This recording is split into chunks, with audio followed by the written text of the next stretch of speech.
Hello student, आप सभी को इंडियन एजुकेशन में स्वागत है।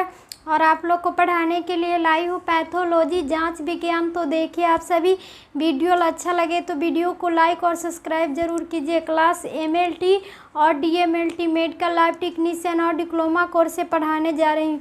तो आज क्या पढ़ना है नैदानिक टेस्ट के बारे में। तो देखिए, आप सभी वीडियो अच्छा लगे तो वीडियो को लाइक और सब्सक्राइब कीजिए। तो ये 33 चैप्टर में क्या पढ़ना है, नैदानिक त्वचा परीक्षण। नैदानिक त्वचा परीक्षण क्या है, तो डायग्नोस्टिक स्किन टेस्ट। तो इसमें क्या है कि दूसरा नंबर में क्या है कि त्वचा पार प्रयोग। त्वचा पार प्रयोग ट्रांसक्यूटेनियस एडमिनिशन। जिस स्थान पर परीक्षण सामग्री का प्रयोग करना होता है, जिस स्थान पर किसका प्रयोग करना होगा, तो सामग्री का, केमिकल का प्रयोग करना होगा, तो उस स्थान की त्वचा को क्या करना पड़ेगा इस विधि में, त्वचा पार प्रयोग में।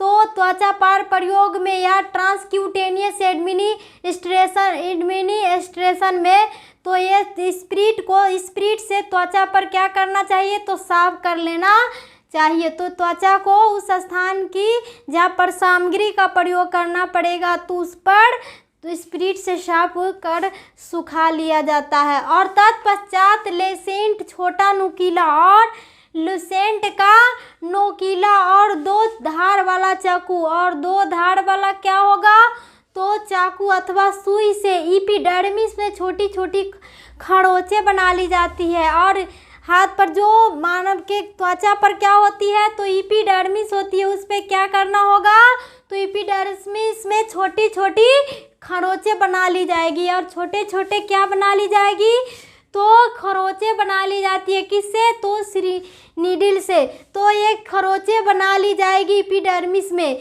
तो शॉर्ट स्क्रैचेस और मेड इन द एपिडर्मिस से छोटी छोटी खरोंचे बना ली जाएगी। तो इस विधि में खरोंचे अग्र बाहु की अग्र सतह पर ही होगी। और इस विधि में त्वचा पार प्रयोग विधि में क्या होगा, तो अग्र बाहु पर ही इस विधि में अग्र बाहु पर ही खरोंचे अग्र बाहु की सतह पर 1/8 इंच लंबी और 2 इंच फासले पार होने चाहिए। और 1/8 इंच लंबी और 2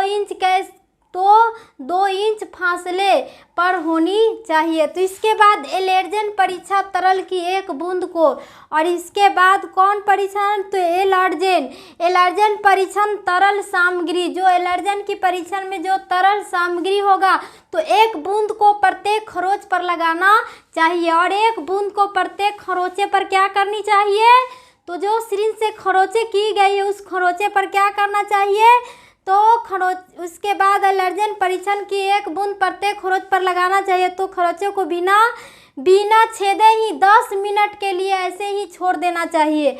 और बिना खरोंच को छेदे ही क्या करना चाहिए, तो 10 मिनट के लिए छोड़ देने चाहिए। तो इस विधि का प्रयोग सामान्यतः पराग या भोजन, इस विधि का किसमें, तो पराग या भोजन एलर्जन के लिए किया जाता है।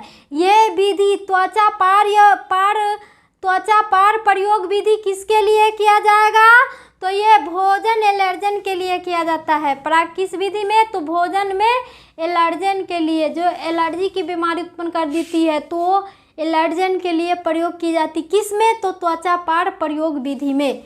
तो इस विधि में यही होगा भोजन एलर्जन के लिए। तो the technique use community in testing for pollen और फूड एलर्जन। तो इस विधि का प्रयोग सामान्यतः पराग या भोजन एलर्जन के लिए किया जाएगा। किसके लिए किया जाएगा, तो भोजन में एलर्जी हो जाने के कारण ये एलर्जन का प्रयोग किस विधि से, तो त्वचा पार प्रयोग विधि में किया जाता है।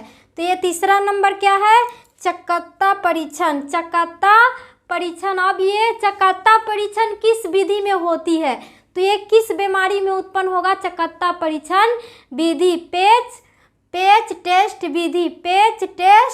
विधि, ये चकत्ता परीक्षण।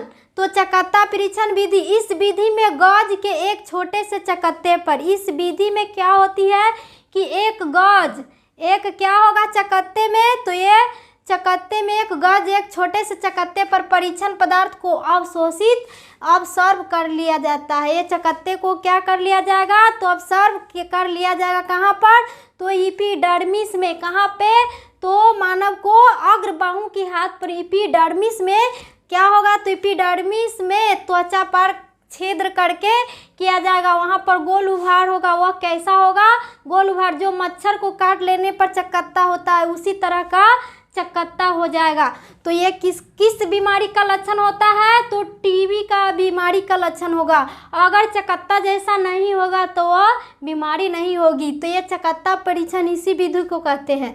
तो जिसे त्वचा पर टेप से स्थिर कर लिया जाता है, और जिसे त्वचा को क्या कर लिया जाता है, तो टेप से स्थिर कर लिया जाता है, और चकत्ते को टेप के स्थान से अलग कर लेते हैं, और टेप के स्थान से क्या कर लिया जाएगा, तो अलग कर लिया जाएगा। तो इसी परीक्षण पदार्थ एवं चिपकने वाले टेप के द्वारा होने वाली क्रियाओं का रिएक्शन में डिफरेंस हो जाएगा, और चकत्ता के जगह पर क्या होगा, तो ये टेप को साटने पर भी अलग कर लिया जाएगा। तो इसी परीक्षण को चिपकने वाले टेप द्वारा, जो चिपकने वाले किसके द्वारा, तो टेप द्वारा होने वाली प्रतिक्रिया में क्या हो जाती है, तो रिएक्शन हो जाएगी और डिफरेंस भी हो जाएगा, और रिएक्शन होगा और डिफरेंस हो जाएगा। तो यह विधि कभी कभी बच्चों में भी हो सकती है, और ये विधि किस में, चकत्ता परीक्षण, तो बच्चों में भी हो जाती रहती है। तो यह विधि कभी कभी बच्चों में ट्यूबरकुलिन परीक्षणों के प्रयोग में लाई जाती है। किस परीक्षण में ली जाएगी बच्चों में,